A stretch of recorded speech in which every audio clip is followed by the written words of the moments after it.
अस्सलाम वालेकुम। प्रोग्राम बयानिया के साथ मैं हूं आलिया शबीर। नाजरीन, पाकिस्तान की सियासत में हर रोज़, हर दिन, हर लम्हे कुछ ना कुछ नया आपको देखने को मिलता है और इस वक्त ऑपोजिशन की सियासत का ऊंट किस करवट बैठेगा ये देखना है। और आज मौलाना फजलुर रहमान साहब को मौलाना फजलुर रहमान ने शहबाज शरीफ ऑपोजिशन लीडर को इशाया दिया है और क्या इस इशाये में पीडीएम और पीडीएम में पीपल्स पार्टी और एएनपी के हवाले से जो बातचीत हुई है, क्या ये पीपल्स पार्टी और एएनपी की पीडीएम में वापसी मुमकिन हो सकती है?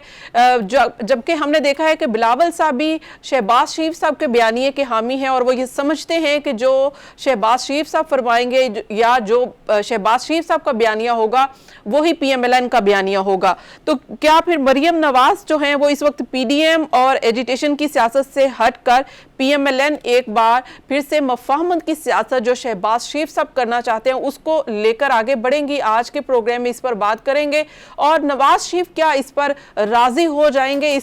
नवाज शरीफ साहब को राजी करने के लिए शहबाज शरीफ साहब जाना चाहते थे, जिसका उन्होंने हालिया इंटरव्यू में जिक्र भी किया कि वो बातचीत करेंगे, अपने बड़े भाई को मनाएंगे। तो क्या ऐसा हो सकता है? शहबाज शरीफ साहब एग्री हो जाएंगे? खासकर एक और इशू है जो कि जहांगीर तरीन ग्रुप के हवाले से है और खासकर जहांगीर तरीन साहब के हवाले से ऐसा कहा जा रहा है कि शायद उनकी गिरफ्तारी मुमकिन है और ये अफवाहें हैं या वाकई ऐसा मुमकिन हो सकता है, इस पर भी बात करेंगे। स्टूडियो में मेरे साथ हैं सीनियर जर्नलिस्ट हैं, एनालिस्ट हैं और कॉलमिस्ट हैं सलमान आबिद साहब। सलमान आबिद साहब, मोस्ट वेलकम आपको प्रोग्राम में कहूंगी। और हमारे साथ हैं ब्रिगेडियर गजनफर साहब।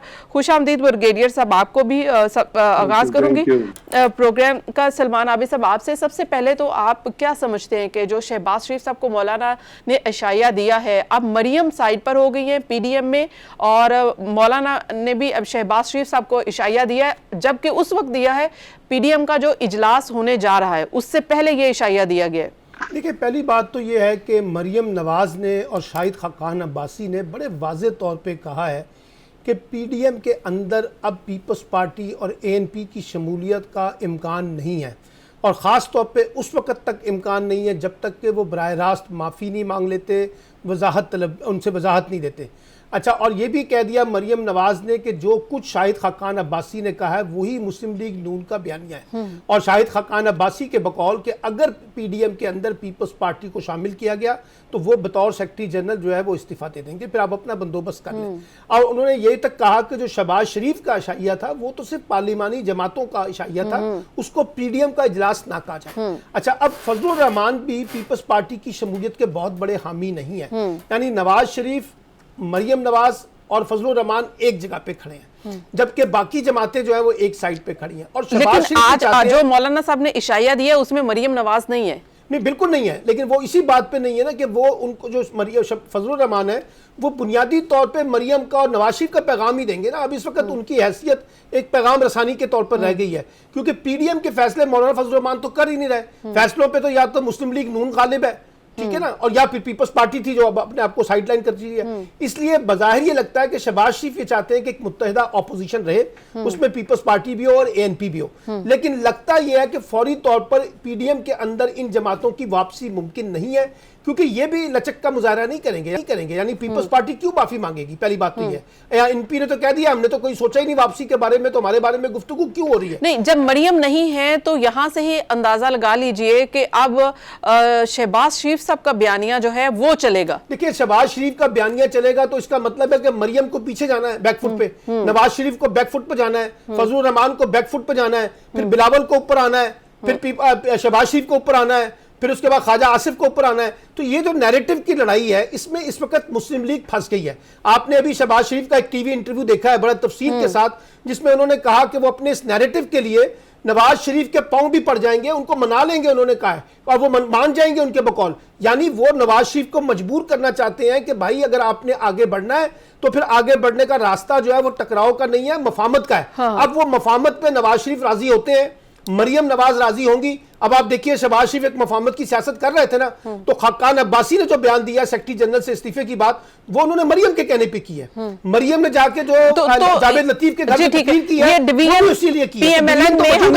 पीएमएलएन में डिवीजन जो है वो अब वाजे होगी। पहले ये कहा जाता था कि कोई पीएमएलएन में नून से शीन कोई नहीं निकलेगी, तो अब ऐसा लग रहा है कि ऐसा है नहीं। अब ये कहना कि नून से शीन निकलेगी, ये मैं अभी मानता नहीं हूं थ्योरी को, लेकिन एक वाजे किस्म का जो नैरेटिव है ना, उसमें बड़ा वाजे फर्क जो है शहबाज शरीफ का और नवाज शरीफ का और मरियम नवाज का सामने आ चुका है। अब इसी बुनियाद पे सियासत हो रही है। इसके ऊपर जरूर बात करेंगे कि ये जो दो ग्रुप बन रहे हैं, मरियम नवाज और शहबाज शरीफ साहब वाला, इसमें कौन कौन किस किस के साथ है, इस पर भी बात करते हैं। ब्रिगेडियर साहब से राय लेते हैं। ब्रिगेडियर साहब, आप क्या समझ रहे हैं कि शहबाज शरीफ साहब को जो इशाया दिया गया मौलाना साहब की जानिब से, इसमें पीपल्स पार्टी और एएनपी की क्या पीडीएम में वापसी के लिए है ये सब? बहुत बहुत शुक्रिया आलिया। देखिए, सियासत जो भी जिस तरह भी चलती है, चाहे वो पार्लियामानी सियासत हो, चाहे वो मुल्क की सियासत हो, चाहे वो किसी अदारे की सियासत, अदारे के अंदर अपनी सियासत हो, उसके बेसिक कुछ कार्डिनल्स होते हैं, कुछ बेसिक पॉइंट होते हैं, बेसिक इश्यूज होते हैं, और यही सियासत की साइंस बताती है। और पूरी की पूरी सियासत जो है वो इश्यूज के गिर्द रिवॉल्व करती है। वो कभी भी दुनिया में कहीं भी सियासत पाकिस्तान के अलावा या इंडिया के अलावा इंडिविजुअल्स के गिर्द रिवॉल्व नहीं करती। ये दो ममालिक हैं जहाँ पे सियासत जातियात के गिर्द रिवॉल्व करती है। जैसे इंडिया में भी देखें कि मूजी है, सारी आधा इंडिया उसकी पॉलिसी के खिलाफ है, लेकिन सियासत उसके गिर्द रिवॉल्व कर रही है, या बीजेपी या आरएसएस। इसी तरह पाकिस्तान में भी हमने जो इंडिविजुअल्स हैं उनको सिस्टम से ताकतवर समझना शुरू कर दिया और बनाना शुरू कर दिया। लेकिन सलमान आबिद साहब, जो ब्रिगेडियर साहब कह रहे हैं कि शख्सी हम पॉलिटिक्स में आ जाते हैं, तो शख्सी पॉलिटिक्स तो है हमारे यहाँ, चाहे इमरान खान साहब को ले लें, पाकिस्तान तहरीक इंसाफ को ले लें, ये तमाम शख्सी सियासतदान हैं और शख्सी सियासी जमातें हैं। ठीक कह रही है ना आलिया। देखें, हमारी तो सियासत की शख्सियात के ऊपर खड़ी है ना। हमारे यहाँ सियासी जमातें तो मजबूत नहीं हुई हैं, हमारे यहाँ तो सियासी निज़ाम मजबूत नहीं हुआ है, हमारे यहाँ तो इदारे मजबूत नहीं हुए हैं। यानी फर्द जो है वो पूरे इदारे को लीड कर रहा होता है और इदारे को अपनी मर्जी और मंशा के मुताबिक चला रहा होता है। सियासी जमातों में आप मुझे बता दें कितनी हैसियत है कैबिनेट की, सीनियर अरकान की, पार्लियामेंट को कितनी अहमियत देते हैं। तो ये बात तो ब्रिगेडियर साहब ने ठीक की है कि हमारी जो सियासत है मजबूरी तौर पे वो शख्सियात के गिर्द घूमती है। अच्छा, शख्सियत ये कहती है कि अगर मैं इन होंगी तो सियासत ठीक है, अगर मुझे आउट किया जाएगा तो फिर मैं उसमें से अपने आप को आउट कर लूंगी। राइट, ब्रिगेडियर साहब कंटिन्यू कीजिएगा, आपकी आवाज कट गई थी। जी, मैं याद कर रहा था कि शहबाज शरीफ का उस इंटरव्यू में ये कहना कि मैं नवाज शरीफ के पांव पड़ जाऊंगा, उसको मना लूंगा, ये बड़ा इलॉजिकल चीज है। Nawaz Sharif is a convicted criminal. वो यहाँ से झूठ बोल के भागा है और लंदन गया हुआ है। वो कन्विक्टेड है, उसने अगर आना है तो जेल में जाना है, अगर सिस्टम ने चलना है तो। अगर उसने जेल में जाना है तो जेल से तो सियासत नहीं हो सकती। सियासत तो किसी शख्स ने जो मौजूद हो उसने लेके चलनी। अब क्या वो शहबाज शरीफ हो, क्या वो खाकान अब्बासी हो जैसे कहते, चाहे वो ख्वाजा आसिफ हो, चाहे वो मरियम हो, सियासत तो उन्होंने लेके चलनी है। तो मकसद ये है कि एक पार्टी की अपनी एक स्टैंडिंग होनी चाहिए जिसके गिर्द वो सियासत को रिवॉल्व करे। हमारे यहाँ चूंकि वो स्टैंडिंग नहीं है, अब Fazlur Rahman is not an elected member of the assembly, वो अपने हल्के से हार चुका है। जो खाकान अब्बासी था, अगर क्लियर आप पर्सपेक्टिव में देखें तो खाकान अब्बासी ने अपने इलाके के लोगों का एतमाद लूज कर दिया था। वो एक मांगी हुई सीट पे, एक भीख की सीट पे उसने इलेक्शन लड़ा, जहां पे उसको इलेक्शन जिताया गया। वो अब इलेक्शन के जरिए ही इज नॉट रिप्रेजेंटेड, वो ही डजंट बिलोंग टू लाहौर, वो मरी से बिलोंग करता है। वो एक अनवांटेड एंट्री है सियासत के अंदर, मुस्लिम लीग नून के अंदर। लेकिन एक पार्टी का वोट तो है ना फिर भी सर जी। क्योंकि यहाँ पे ये इस किस्म के टचपूंजियां मौजूद है जिनकी अपनी पॉलिटिकल वैल्यू जो अपने इलाकों में मिल रही है, और वो अब डिपेंड करते हैं बैसाखियों पे। तो यहाँ पे जब आप बैसाखियों पे डिपेंड करेंगे, फिर जो आप जो चीज कह रही है ना, और जैसे आप अपना सलमान मुख्तलिफ नैरेटिव्स की बात, फिर वो नैरेटिव्स आएंगे, और जब वो नैरेटिव्स आएंगे तो क्लैश आएगा। अब यही चीजें अगर बिलावल ने कहा कि मैंने फाड़ा था वो शो का नोटिस, तो फिर तो पीपल्स पार्टी को असूलन वापस नहीं आना चाहिए पीडीएम में। अगर एएनपी ने इस्तीफा दिया था तो अब बताइए इन 2 महीनों में कौन सी चीज तब्दील हो गई है जिसके जरिए ये पार्टियां जो एंट्री दे पीडीएम के अंदर। फैक्ट्स जो हैं, हकीकतें जो है तो वही है ना जो आज से 2 महीने पहले थी। अच्छा, अब 2 महीने फर्क अच्छा, आया थोड़ा सा नहीं, फर्क ये आया ब्रिगेडियर साहब के मरियम नवाज जो है अब वो फ्रंट पे नहीं है, अब शहबाज शरीफ साहब फ्रंट पे है, और बिलावल साहब भी कहीं ना कहीं शहबाज शरीफ साहब के बयानिए और उनके साथ चलने को उन्होंने चलने का इंदिया भी दिया है, जबकि मरियम नवाज के साथ शायद अब वो चलना नहीं चाहते। तो अगर शहबाज शरीफ साहब फ्रंट पे होते हैं तो आपको क्या लगता है कि फिर पीपल्स पार्टी और एएनपी वापस आ सकते हैं? मेरा ख्याल पीपल्स पार्टी एएनपी वापस नहीं आएंगे, बिकॉज वो एजुकेशन की सियासत से उन्होंने पहले कहा हम नहीं जाना चाहते अपने बेसिक जो आप बताइए ना, जो पॉइंट ऑफ कंटेस्ट था वो क्या था, वो कह रहे थे कि हम जुलूस में शामिल नहीं होंगे, हम इस्तीफे नहीं देंगे। अब जब बुनियादी 2 चीजों पे अभी वो चीजें बदली तो नहीं है ना, इस्तीफों की डिमांड तो अभी भी है, और जो प्रोसेशन है वो फजल रहमान तो चाहता है ना कि कल निकल के मैं लोगों से चंदा जमा करूं, पैसे खाऊं, तो उसको तो पैसे खाने की आदत है, तो वो तो उस पैसे खाने के लिए तमाम सियासत कर रहा है कि किसी तरह कोई जुलूस हो, मैं लोगों से चंदा लूं, अपने मदरसों से चंदा लूं। लेकिन ब्रिगेडियर साहब अब तो लगता है कि वो बहुत ये सारी चीजें पीछे रह गई हैं, तहरीक, सड़कों की सियासत, चाहे मरियम हो चाहे शहबाज हो, हाँ। जो भी हो, मेरा ख्याल कि पीपल्स पार्टी एएनपी जो है वो उस पूरे नैरेटिव में, उस पूरे प्रोफाइल में वापस आएंगी जिसके ऊपर बुनियादी तौर पे पीडीएम जो है वो वजूद में आएगी। अच्छा, एक जी ठीक है ब्रिगेडियर साहब, यहाँ पे करनी है बात है, एक है सड़कों पर सियासत करने की और एक है पार्लियामेंट में सियासत करने की, तो 2 नैरेटिव मौजूद हैं पीएमएलएन में, और किसका नैरेटिव जो है वो अब आगे आएगा या और जो इख्तिलाफ करेंगे वो किस तरह से इनके साथ, इनके नैरेटिव के साथ चलेंगे, इस पर बात करेंगे एक ब्रेक के बाद की।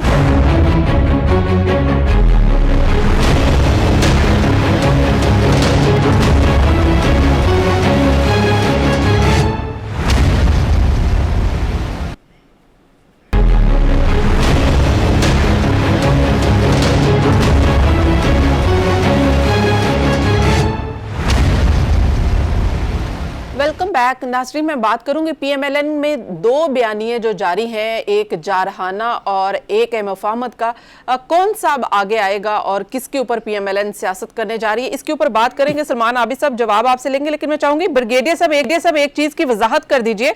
जैसे कि आपने भी कहा, शहबाज शरीफ साहब भी कहते हैं कि नवाज शरीफ साहब के पांव पड़ जाएंगे, मुफाहमत की सियासत होगी, तो क्या यहां से वो कोई गारंटी लेकर जा रहे हैं, कहीं से कोई यकीन दहानी लेकर जा रहे हैं?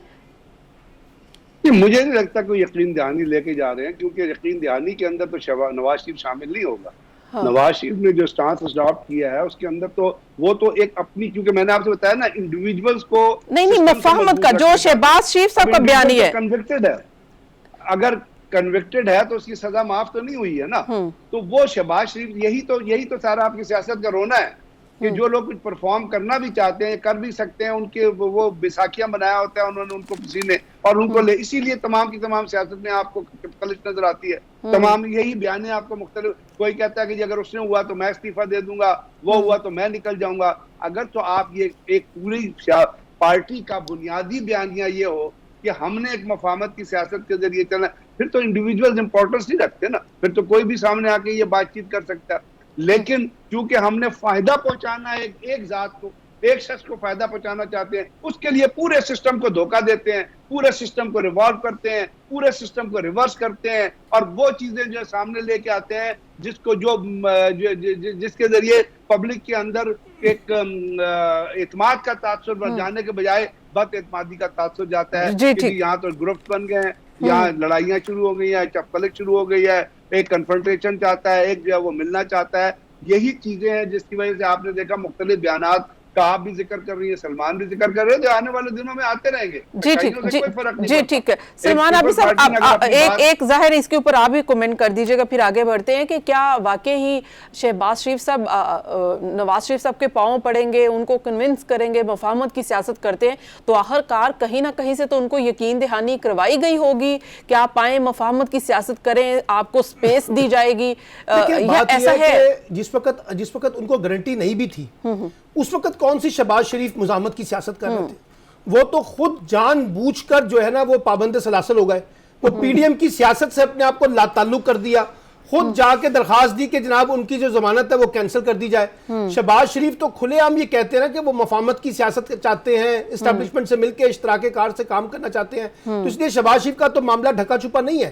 अब सवाल ये है अब ये शहबाज शरीफ जो है वो नवाज शरीफ को समझा सकते हैं कि देखिए जी, अगर हमने 2023 के इलेक्शन में जाना है तो ये जो आपने पूरा 2 साल से टकराव की सियासत का माहौल पैदा किया हुआ है, मरियम ने पैदा किया हुआ है, उसका नतीजा क्या मिल रहा है? क्योंकि शहबाज शरीफ ये कहते हैं कि देखिए सलमान आबिद साहब, पीएमएलएन में एक ये बी पॉइंट ऑफ व्यू शामिल है और इसमें हकीकत भी है और वजन भी है, और वो ये है कि हमने बाय इलेक्शन जो हमने एजिटेशन की सियासत की उससे हमने बाय इलेक्शन जीता है और अपने नवाज शरीफ साहब के बयानिए से बाय इलेक्शन जीता है। इलेक्शन जीतना एक और चीज है, बाय इलेक्शन जीता है। जी मैं आपकी इस बात में एक चीज कहूंगा, सॉरी जी, उन्होंने अपनी स्ट्रेंथ पे इलेक्शन नहीं जीता, उन्होंने पीटीआई की नॉन परफॉर्मेंस की वजह से इलेक्शन जीता है। पीटीआई ने मदद की है उनको इलेक्शन जिताने में। दूसरी बात यह है कि पीटीआई ने इंश्योर किया है कि वो इलेक्शन जीते, क्योंकि पीटीआई ने उन इलाकों में परफॉर्म ही नहीं किया, उनके लोग गायब हैं। तो देखिए गवर्नमेंट इंटीरियर परफॉर्म नहीं करेगी तो दूसरी पार्टी से इलेक्शन जीतेगी। ये बात ठीक है ब्रिगेडियर साहब की कि पीटीआई ने अपनी नाहली से इलेक्शन हारे हैं, लेकिन आप मुझे बताएं कि मुस्लिम लीग नून अगर 2023 में इक्तिदार चाहती है तो उस 2023 में इक्तिदार के लिए तो पहले तो उनको एक मफाहमत का माहौल पैदा करना होगा ना। ये टकराव की सियासत का नतीजा तो देख लिया, यानी आज अगर शहबाज शरीफ का नैरेटिव बिल्ड हो रहा है और शहबाज शरीफ अपने आप को डोमिनेट करना चाहते हैं तो इसका मतलब है कि मरियम का और नवाज शरीफ का नैरेटिव कमजोर हुआ है। मिसाल के तौर पे मैं आपसे पूछता हूं ख्वाजा आसिफ कहां पर है, मैं आपसे पूछता हूं राना तनवीर कहां पर है, मैं आपसे पूछता हूं राजा जफरुल्लाह कहां पर है, अमीर मुकाम किधर है, ख्वाजा साद रफीक किधर है। ये सारे लोग जो हैं जो बड़े बड़े चैंपियन बने फिरते थे, आज नवाज शरीफ के नैरेटिव के मुकाबले में शहबाज शरीफ के साथ खड़े हुए हैं और खामोशी के साथ इस वक्त। अब आप मुझे बताइए मरियम के साथ कौन लोग हैं? आपको परवेज रशीद नजर आएंगे, आपको जो है वो अता तारा नजर आते हैं, उस्मा बुखारी नजर आती हैं। अच्छा, उसके बाद आपको बाकी लोगों के जरा नाम बताना शुरू करें, कौन बड़े नाम है? जावेद लतीफ है। यानी अब मुस्लिम लीग नून के अंदर दो लोग जो दो धड़े हैं वो अपने अपने तरीके से ऑपरेट कर रहे हैं। शहबाज शरीफ ये चाहते हैं कि 2023 के इलेक्शन में जाने से पहले हम एस्टैब्लिशमेंट के साथ एक मफाहमत का रास्ता इख्तियार करें, अपने आप को मुतबादल क़यादत के तौर पे पेश करें। स्पेस चाहते हैं, स्पेस चाहेंगे ना। उनको पता है कि जी उनको पता है कि जब तक टकराव की सियासत खत्म नहीं होगी, मसलन अभी 10 दिन पहले इसाक डार ने लंदन से बैठ के फौज के बारे में जो गुफ्तगू की है और आर्मी चीफ के बारे में जो गुफ्तगू की है उससे तो टकराव पैदा होगा ना। तो यही वजह है कि आप देखिए जहां मरियम जाती है वहां आपको शहबाज शरीफ नजर नहीं आते और जहां शहबाज शरीफ होते हैं वहां मरियम नजर नहीं आती। तो ये वाज़ेह फर्क तो हम देख रहे हैं ना इस वक्त मुस्लिम लीग नून की सियासत में। अब इसका फैसला किसने करना है? फैसला नवाज शरीफ साहब के हाथ में है। अगर वो टकराव की सियासत चाहते हैं तो शहबाज शरीफ के ऊपर थपकी नहीं रखेंगे, अगर उन्हें मफाहमत करनी है, कोई रास्ता निकालना है तो उनको शहबाज शरीफ पर थपकी रखनी पड़ेगी। अच्छा सलमान आबिद साहब, आप क्या समझते हैं कि पीएमएलएन को क्या मुफाहमत की सियासत का रास्ता इस्तेमाल करने में, इख्तियार करने में फायदा होगा? देखिए, पाकिस्तान की सियासत में जोड़ तोड़ जो है एस्टैब्लिशमेंट के साथ मुफाहमत की सियासत का ये हमेशा से रहा है। हाँ। ये कोई नई बात नहीं है। और इवन के शाहिद हकान अब्बासी साहब ने कहा है कि अगर आपको चाहिए कि आप वोट ऑफ नो कॉन्फिडेंस में जाते हैं तो उसमें भी आपको कहीं ना कहीं से अप्रूवल चाहिए। सामने चंद दिन पहले मोहम्मद जुबैर ने टीवी पर कहा कि हमारी पिंडी वालों से सुलह हो गई है। हाँ। और खाकान अब्बासी ने एक इंटरव्यू में कहा हमारी तो कभी एस्टैब्लिशमेंट से लड़ाई नहीं थी। यानी उनको भी समझ आ रही है कि अब हमें कोई मुफाहमत का रास्ता निकालना होगा। तो ये मुफाहमत की जो सियासत है अब मुस्लिम लीग नून में आहिस्ता आहिस्ता गालिब हो रही है। क्यों? क्योंकि पीपल्स पार्टी उसमें से विड्रॉ कर गई पीडीएम में से, उन्होंने अपना रास्ता निकाल लिया अपनी मुफाहमत का। तो मुस्लिम लीग नून के अंदर जो अरकान कौमी असम्बली है, सूबाई असम्बली है और बड़ी तादाद है जो शहबाज शरीफ के ग्रुप के साथ खड़े हैं, वो ये समझते हैं कि हमें एक मुफाहमत का रास्ता इख्तियार करके अगले इख्तिदार के लिए अपना रास्ता निकालना है। अगर नहीं निकलेगा तो हम जीत जाएंगे शायद इलेक्शन, लेकिन शायद फिर हमें इख्तिदार में उस तरह से आने का मौका ना मिल सके। अच्छा, मैं चाहूंगी ब्रिगेडियर साहब मेरे ख्याल में सियासी नहीं जवाब दीजिएगा, जरा इसके ऊपर जरूर सोच के जवाब दीजिएगा, और वो ये है कि अगर पीएमएलएन मुफाहमत की सियासत इख्तियार करती है और शहबाज शरीफ सब फ्रंट पर उसको लीड करते हैं तो क्या उनको इस्टेब्लिशमेंट की जानिब से स्पेस मिलेगी? नहीं, स्पेस तो आपको मिलती है जब आप पॉलिटिक्स में तमाम लोगों को साथ लेकर चलते हैं, चाहे वो अदारे हों चाहे वो इंडिविजुअल्स हों। कोई शहबाज शरीफ साहब जो हैं, अगर उनके खिलाफ कोई केसेस हैं तो वो तो अदालत ने उनका फैसला करना है, अकाउंटेबिलिटी कोर्ट ने फैसला करना है। अगर वो चाहते हैं कि जी आप वो सियासत करें तो जिस हद तक मुकदमात चल रहे हैं, तो मुझे तो नहीं लगता, मेरी नज़र में तो ये नहीं आता कि उनको किसी भी इस्टेब्लिशमेंट के किसी अदारे या किसी इंडिविजुअल की तरफ से कोई रेजिस्टेंस का सामना करना पड़ेगा। लेकिन अगर आप ये इसी तरह है कि अगर आप अपने नेबर के साथ कन्फ्रंटेशन पे नहीं करते हैं, तो वो क्या वो आपको आगे खुद तंग करेगा, या अगर तंग करेगा और आप उसका जवाब पीसफुली देते हैं, तो दोनों एक साथ मफाहमत से ही रहेंगे ना, पीस से रहेंगे। यही चीजें लेकिन सर आशीर्वाद भी हासिल होगा या नहीं होगा? तो मेरे ख्याल में नहीं होगा। मैं ये समझता हूँ कि एस्टेब्लिशमेंट जो है या जिन लोगों की तरफ रेफर किया जाता है, वो इतने बेवकूफ नहीं है कि वो जाके कहें आप बैल मुझे मार वाली बात करें या खुद ही अपने पांव पे कुल्हाड़ी मारे। तो जब अगर सिस्टम है इसके तरीके, मैं इसीलिए तो आपको कह रहा हूँ कि सियासत को सिस्टम के जरिए चलना चाहिए, सियासत को पार्टी के जरिए चलना चाहिए। जब इंडिविजुअल्स किसी भी चीज में पार्टी से या एक अदालत, अच्छा, अगर ब्रिगेडियर साहब मैं आपकी बात मान लूं, शहबाज शरीफ के केसेस खत्म नहीं होंगे, नवाज शरीफ साहब को जेल का सामना करना पड़ेगा, फिर वो क्यों मफाहमत की सियासत का रास्ता इख्तियार करेंगे? आप कह रहे हैं कि कहीं से अप्रूवल नहीं है। नवाज शरीफ से क्यों एक्सपेक्ट करती हैं आप मफाहमत? Nawaz Sharif is a criminal, उसका नाम लेना ही गलत है सियासत में। वो चोर है, उसको सजा दी गई है, उसको कहा गया डिसऑनेस्ट है। किसने? हमने, अवाम ने तो नहीं दी, अदालत ने दी है। आपने शहबाज शरीफ की बात की, तो मैंने कहा शहबाज शरीफ साहब के केसेस अगर हैं तो वो चलने चाहिए यार। नेतन्याहू का केस नहीं चल रहा था, वो जो दुनिया का सबसे बड़ा हिटलर है, या साउथ अफ्रीका अपना कोरिया में एक जो प्रेसिडिंग प्राइम मिनिस्टर थी, उसके खिलाफ केस नहीं चला। तो लोगों के खिलाफ केस चलते हैं, अगर वो गिल्टी प्रूव होते हैं। लेकिन अगर आप किसी को चोर भी हो और उसको आप कहें वो सियासत में भी रहे, ट्रू पर्सपेक्टिव अगर हम देखें तो अब देखें कि शहबाज शरीफ साहब अगर ये रास्ता इख्तियार करेंगे मुफाहमत का, तो क्या उनके केसेस खत्म नहीं होंगे? अगर उनके केसेस भी चलेंगे, वो जेल भी जाएंगे, और वो पहले जैसे पहले रह के आए जेल में रहेंगे, तो फिर क्या फायदा उनको मुफाहमत के रास्ते इख्तियार करने से? शहबाज शरीफ ये तय करवा लेना कि मुस्लिम लीग नून में से किसका नैरेटिव चलना है, अपना नैरेटिव चलाना है या नवाज शरीफ का नैरेटिव चलाना है। पहले बुनियादी बात तो ये तय करनी पड़ेगी। अगर आप कहेंगे ना आधा तीतर आधा बटेर, मुफाहमत भी करेंगे, मुजामत भी करेंगे, गालियां भी बकेंगे, फिर पसे पर्दा बैठ के मुलाकातें भी करेंगे। मुझे समझ आई है ये कि सलमान अभी साहब आप ये कह रहे हैं कि पहले बड़े भाई को मना लें, चाहे पांव पकड़े, जैसे भी पकड़े, पहले बड़े भाई को मना लें, फिर बात करें। लीग नून का मसला ये है कि सारे फैसले जो है वो नवाज शरीफ साहब के बाद दी। शहबाज शरीफ ने अगर चलना है तो अपने पांव पे खड़ा होना सीखे। सर वो पांव पे देखिए, अगर वो ब्रिगेडियर साहब अगर वो अपने पांव पे खड़े हो सकते तो इतना लंबा टाइम ले लिया है इस पूरे के पूरे खेल के अंदर उन्होंने, और आज भी कह रहे हैं कि मैं मनाने के लिए उनको लंदन जाऊंगा और पैर भी पकड़ूंगा। यानी वो जो आप बात करते हैं पार्टी के अंदर फैसला करने की, पार्टी के लोगों का फैसला करना, अरकाने कौमी असम्बली और सूबाई असम्बली का फैसला करने में तो वो लीड नहीं ले रहे हैं। इसलिए प्रॉब्लम ये आ रही है, ये प्रॉब्लम ये आ रही है ना कि हाँ जी आप जो बात कर रहे हैं, मैं यही अर्ज कर रहा हूँ ना, जो आप बात कर रहे हैं उसको ही मैं यही कर रहा हूँ। वो किसी तरह कहीं से मुजामत, कहीं से कन्फ्रंटेशन, फिर यही पॉलिटिक्स चलती रहेगी जो इंडिविजुअल चलाएंगे। ऐसे ही पार्टी नहीं चलाएगी उसको, देखिए ना शख्सियत चलाएंगी। ऐसे ही हुआ ना, आपने देखा जेयूआई के साथ क्या हुआ। यानी 4 बड़े सीनियर अरकान जो हैं उन्होंने पार्टी फैसलों से इनराफ किया ना, और कहा कि फजलुर रहमान अपनी मनमानियां करते फिर रहे हैं। और इसी तरीके से बाकी पार्टियों का भी हमारे हालात ये है कि जब लोग अपनी जाती ख्वाहिशात को लाके डोमिनेट करते हैं और अपनी डिक्टेशन के ऊपर चलाएंगे, तो फिर पाकिस्तान की सियासत में जो शहबाज शरीफ ने कहा है ना रिकंसिलेशन की बात, अब हमारे यहाँ रिकंसिलेशन से मुराद क्या है? हमारे यहाँ रिकंसिलेशन से मुराद यह है कि आप मुझे इक्तिदार में शामिल करें, मैं रिकंसिलेशन की हिमायत करूंगा, और अगर आप मेरे ऊपर सारे केसेस तो मैं रिकंसिलेशन के मुकाबले में मुजामत करूंगा। हाँ। ये है पाकिस्तान की पॉलिटिक्स का नैरेटिव। एनआरओ जिसे कहते हैं, जिसे इमरान खान साहब एनआरओ कहते हैं, तो ये सारे एनआरओ मांगते हैं। हाँ। पाकिस्तान की सियासत में सारे एनआरओ मांगते हैं। कल शहबाज शरीफ ने कहा कि इस मुल्क में शफाफ इलेक्शन होना चाहिए। अब शफाफ इलेक्शन से मुराद ये है कि मुस्लिम लीग नून जीते तो शफाफ इलेक्शन हो जाएंगे। अगर मुस्लिम लीग नून हारेगी तो फिर वो शफाफ इलेक्शन थोड़ी हो सकते हैं, वो तो धांधली वाले इलेक्शन होंगे। नहीं, देखिए ना, एक तरफ कहते हैं शफाफ इलेक्शन होने चाहिए, एक तरफ अगर आप इलेक्शन रिफॉर्म से जाते हैं और ये इंश्योर करते हैं कि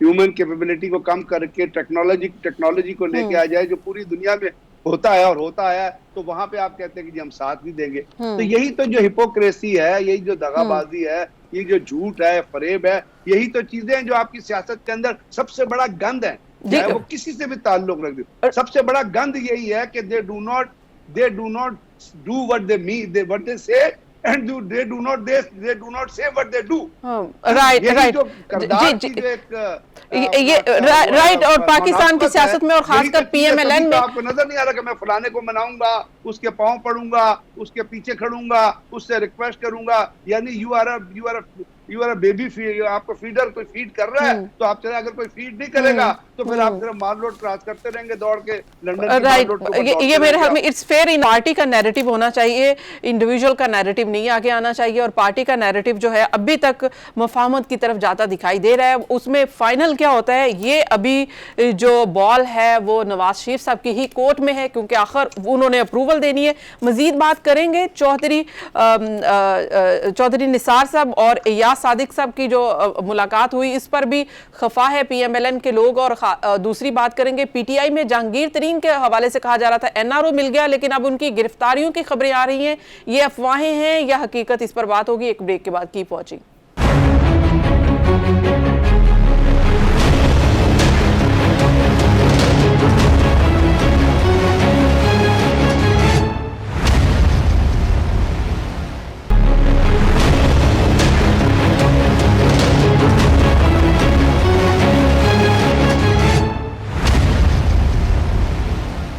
वेलकम बैक नाजरीन। हम बात कर रहे थे पीएमएलएन की सियासत के हवाले से, और पीएमएलएन की सियासत में चौधरी निसार साहब हों ऐसा नहीं है। चौधरी निसार साहब ने पंजाब असेंबली का हलफ उठाया है, तो हलफ उठाने के बाद क्या कोई नई सियासत रुख इख्तियार कर सकती है पंजाब की? ब्रिगेडियर साहब, चौधरी निसार साहब की सियासत में एंट्री क्या समझते हैं कि क्या कोई नया फार्मूला है, या ये सिर्फ एक महज हलफ उठाना ही है और उनकी पंजाब असेंबली में आमद ही है? मेरे ख्याल किसी ने उनको राजी तो किया हलफ उठाने के लिए, कोई ताकत, कोई कुव्वत पीछे है, डिस्क्रीट कुव्वत है, कोई छुपी हुई ताकत है जिसने उनको इंसिस्ट किया है कि आप आके हलफ उठाएं। अब उनके हलफ उठाने के से पहले आपको पता है कि उन्होंने हुकूमत छोड़ी थी, और नवाज शरीफ साहब से उनकी बहुत उस वक्त वो जिस वक्त थे तो वो पहले उनके करीब थे, लेकिन फिर उनकी दूरियां हो गई। अब वहां पे यही जो पहले हम बात कर रहे थे और जो आपने बड़ा तफसीलन जिक्र किया, और जिसका अभी सलमान ने कहा कि आप दिखाएं फलाने फलाने चेहरे आपको नजर आ रहे हैं, फलाने चेहरे नहीं नजर आ रहे, फलाना चेहरा फलाने गिर्द बैठा, फलाना। अब देखना ये है कि चौधरी निसार के गिर्द कौन बैठता है, क्योंकि लोग जो हैं वो बहुत सारी चीजें अफवाहों पे, बहुत सारी चीजें एक्सपेक्टेशंस पे, और बहुत सारी चीजें अपने तजिए के ऊपर बेस कर लेते हैं। बाद में वो कहते हैं ना कि जो परसेप्शन है it is stronger than the reality, तो लोग बहुत सारी चीजें परसीव कर लेते हैं। तो ये जो आगे आने वाले 8, 10, 15, 20 दिनों में आपने देखा ही है कि अपना चौधरी निसार के लोग कौन नजर आते हैं, क्या लोग नजर आते हैं। अगर तो कुछ लोग नजर आते हैं, और फिर उसके चौधरी निसार का बिहेवियर क्या होता है, क्योंकि आपको पता है चौधरी निसार की और शहबाज शरीफ की बड़ी आपस में क्लोज फ्रेंडशिप है, बल्कि जैसे चौधरी निसार साहब राब्ते भी हुए, राब्ते बहाल भी हो गए, ये एक ही गाड़ी में एयरपोर्ट के ऊपर ही घंटों बैठे गप्पे लगाते रहते थे। तो अब देखना ये है कि आने वाले दिनों में अब ये जो, और उसको लिंक करें अब जो शहबाज शरीफ कह रहे हैं, क्योंकि कभी भी चौधरी निसार का भी हमेशा से एटीट्यूड यही रहा है कि आपने सिस्टम को साथ लेके चलना है। वो भी इसी तरह बैकग्राउंड देखा हो तो वो जी ठीक है, उनसे ऐसी कन्फ्रंटेशन या चपकाव, तो ये जो चीजें दो एक जगह पे मिली हैं, ये अगर एक ब्लॉक बन सकता है या ये एक चीजें बन सकती हैं, तो इसके गिर्द फिर लोग अट्रैक्ट हो सकते हैं, और उसमें आप ये सोच सकते हैं कि आने वाले दिनों में जो मरियम है या वो जो ग्रुप है उसका जो स्टांस है वो जी ठीक है। ये सलमान अभी चौधरी निसार साहब के आने से कुछ लोग खौफजदा हो गए थे, आखिर क्या वजह थी? क्या उनको पंजाब में खतरा महसूस हो रहा था? देखिए, अब चौधरी निसार के आने से सबसे ज्यादा खौफ तो खुद मरियम नवाज को हुआ है, और उन्होंने बड़े वाज़ेह तौर पे कहा कि चौधरी निसार का तो मुस्लिम लीग उनसे कोई ताल्लुक ही नहीं है, क्यों उनको वज़ीर-ए-आला बनाने की बातें की जा रही हैं, क्या ताने बाने जोड़ने की कोशिशें की जा रही हैं, वो तो पार्टी छोड़ चुके हैं, वो तो आज़ाद हैसियत से जीते हैं इलेक्शन। अच्छा, अब देखिए वो क्यों आए, ये जो ब्रिगेडियर गजनफर साहब ने बात की है ना, असल में चौधरी निसार ने तो उस वक्त एक्टिव होना है अगर शहबाज शरीफ एक्टिव होकर पार्टी के मामलात को अपने हाथ में लेते हैं। यानी अगर पॉलिटिक्स में शहबाज शरीफ का नैरेटिव चलना है मफाहमत का, तो ये तो वही नैरेटिव है जो चौधरी निसार का नैरेटिव है। और लोग ये कहते हैं कि इस्लामाबाद में पसे पर्दा एक मुलाकात भी हुई थी चौधरी निसार की और शहबाज शरीफ साहब की हलफ लेने के हवाले से, ताकि कोई रोल प्ले किया जाए। तो चौधरी निसार की एंट्री उसी सूरत में होगी जब शहबाज शरीफ के पास मामलात आएंगे। अगर शहबाज शरीफ के पास मामलात नहीं आते तो फिर चौधरी निसार अभी अलहदा रहेंगे, एक बात। और अब मुस्लिम लीग नून को अब ये फैसला तो करना है बहरहाल लोगों को जो उसके साथ जुड़े हुए हैं कि वो किस नैरेटिव के साथ अपने आप को लीड करना चाहते हैं, ताकि एक पोजीशन जो है वो आपको वाजे करनी पड़ेगी। इसलिए मुझे लगता यह है कि चौधरी निसार अभी वेट एंड सी के ऊपर है और वो देख रहे हैं कि शहबाज शरीफ किस हद तक रोल प्ले करके अपनी पोजीशन को मेंटेन करते हैं। क्योंकि मरियम तो नहीं चाहती कि उनकी पोजीशन मेंटेन हो, वो तो अपने आप को मेंटेन करना चाहती हैं, वो अपनी पॉपुलैरिटी के ऊपर लीड करना चाहती है। उनका ख्याल यह है कि अगर मैं शहबाज शरीफ के लिए रास्ता छोड़ दूंगी तो फिर मुझे पीछे जाना पड़ेगा ना, उसके लिए तो वो तैयार नहीं है। तो इस वक्त एक काउंटर नैरेटिव स्ट्रेटेजी जो है ना दोनों तरफ से चल रही है। लेट्स सी कि पहले चौधरी निसार से पहले शहबाज शरीफ और मरियम के दरमियान तय हो कि कौन उसको लीड करे। राइट ब्रिगेडियर साहब, अगर बात कर ली जाए जहांगीर तरीन ग्रुप की, तो आपने देखा है कि बहुत बातें हुई और इमरान खान ने दो टोक वाजे पैगाम दिया कि जो भी होगा आइन और कानून के तहत होगा, फिर रातों रात मामलात तय हो गए। अब फिर खबरें ये आ रही हैं कि जहांगीर तरीन की गिरफ्तारी का भी इम्कान है। तो आपको क्या लग रहा है कि ये पसे पर्दा क्या हकायक हैं, जहांगीर तरीन के मामलात हैं क्या? मेरे ख्याल जहांगीर तरीन ने कोई ऐसा जुर्म नहीं किया जिसमें उनको गिरफ्तार किया जाए, ये मैं जाती तौर पर समझता हूँ। जहांगीर तरीन के खिलाफ जो इंक्वायरी हो रही है वो तो अब इंक्वायरी शुरू हो गई, वो हाईलाइट हो गए। हालांकि शुगर के सेस को आप या शुगर के पूरे इशू को आप देखें तो उसमें जहांगीर तरीन खाली तो शुगर मिल उनकी नहीं है ना, उनकी शुगर मिले तो हुमायूं अख्तर की भी है, हारून अख्तर की भी है, चौधरी साहबान की भी है, PMLN वालों की भी है। और एक इनकी मीटिंग ऐसी है, ये शुगर का जो कार्टेल है, इनकी एक मीटिंग जो है वो हमजा शहबाज की जो फैक्ट्री है उसके अंदर हुई है। यानी पॉलिटिकली ये डाइवर्शन में है, लेकिन जहाँ पे इकोनॉमिक इंटरेस्ट में सारे एक जगह पे शामिल है। अब जहांगीर तरीन ने चूंकि वो पार्टी में उन्होंने एक और रोल प्ले किया है और वो उस चीज पे अलहदा हुए जिस चीज पे इमरान खान साहब ने कहा कि मैं कंप्लीट इंक्वायरी होल्ड करूंगा। और फिर तो साफ लेकिन ये मामला अब शहजाद अकबर साहब के हाथ में आ गया और ऐसा कहा जा रहा है, सोशल मीडिया पर ये खबरें चल रही हैं कि शायद उन्होंने FIA के दफ्तर का विजिट किया है और वहां पर कुछ ऐसे शवाहिद इकट्ठे करने के लिए कहा है ताकि गिरफ्तारी के लिए ग्राउंड बनाई जाए। गिरफ्तारी मैंने है ना, अगर उनको गिरफ्तार करेंगे तो 25 और भी मिला ऑनर है उनको भी गिरफ्तार करेंगे। इंडिविजुअल को एक तरीके से तो गिरफ्तार नहीं कर सकते ना। तो वो ये तमाम चीजें, और चूंकि उन्होंने ग्रुप बना लिया है और उसके साथ कुछ लोग जुड़ गए हैं और फिर उन्होंने मुलाकात भी की, फिर प्रेस कॉन्फ्रेंस भी हो गई, फिर तमाम चीजें हो गई, तो ये चीजें जो है ये एक इशू तो बन जाता है। और उस इशू को एक्सप्लॉइट करने के लिए लोगों को जो है वो सोशल मीडिया हो या वैसे हो एक पॉइंट मिल जाता है। लेकिन ना तो उन्होंने अभी तक उस ग्रुप ने जो भी बात की है उसमें कोई ऐसी बात मेरे ख्याल में जो मैंने पढ़ी है या देखी है, उस ग्रुप ने ऐसी कोई बात नहीं की जो एंटी गवर्नमेंट हो। वो कह रहे हैं हम उसी जगह पे रहते हुए अपने जो इलाकों के हकूक हैं उनको हम दिलवाने की कोशिश करेंगे। और वो हकूक कौन से होते हैं? ज्यादातर वो डेवलपमेंट प्रोजेक्ट से ताल्लुक रखते हैं। ये उन्होंने बातें की हैं और इस तरह पंजाब असेंबली के साले से यही बयान उनका आया।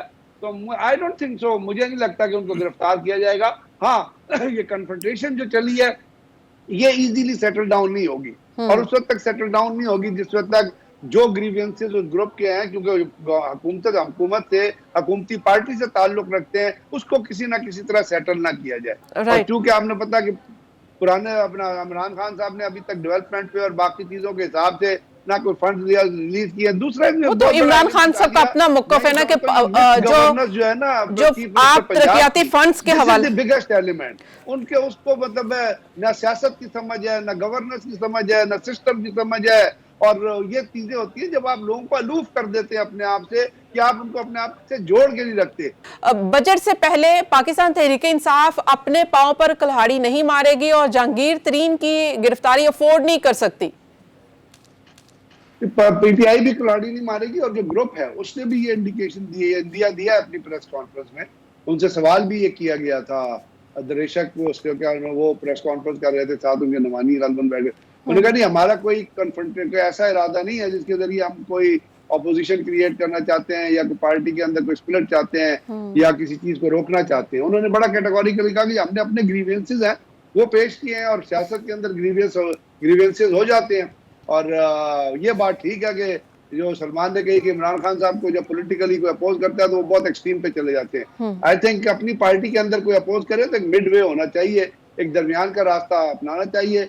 और ये भी बात बिल्कुल ठीक है कि इस तमाम कन्फ्रंटेशन को क्रिएट करने वाले कुछ ग्रुप्स हैं पीटीआई के अंदर जो सियासत में भी हैं, क्योंकि वो नहीं चाहते थे शुरू से, जिस दिन से पार्टी के इलेक्शन हुए थे उस दिन से एक ग्रुप नहीं चाह रहा था कि जहांगीर तरीन साहब को ऐसा ना हो कि वो पंजाब के चीफ मिनिस्टर बन जाए। ये बड़ा एक फेयर एग्जिस्ट कर रहा था जब पीटीआई के इलेक्शन हो रहे थे, कि जिस तरह जहां वो चाह रहे थे कि जहांगीर तरीन साहब को चीफ, उसके लिए आपको पता है कुरैशी साहब ने इलेक्शन भी लड़ा था, प्रोविंशियल असेंबली का भी लड़ा था। जी ठीक है ब्रिगेडियर साहब, आप यानी कि आपका ये कहना है कि चार्जशीट और जो भी मुकदमात तरीन साहब के ऊपर हैं वो तो अपनी जगह पे हैं, लेकिन ग्रुप बंदी भी है पीटीआई में और इसीलिए जहांगीर तरीन की मुखालफत सामने देखने में आ रही है।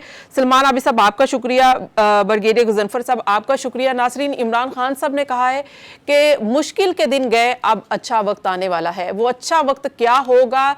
मईशत के इदाद-ओ-शुमार बहुत अच्छे बताए जा रहे हैं। क्या मईशत से महंगाई भी खत्म होगी? इस पर हम बात करेंगे कल के प्रोग्राम में। आज के प्रोग्राम से मुझे दीजिए इजाजत। अल्लाह हाफिज।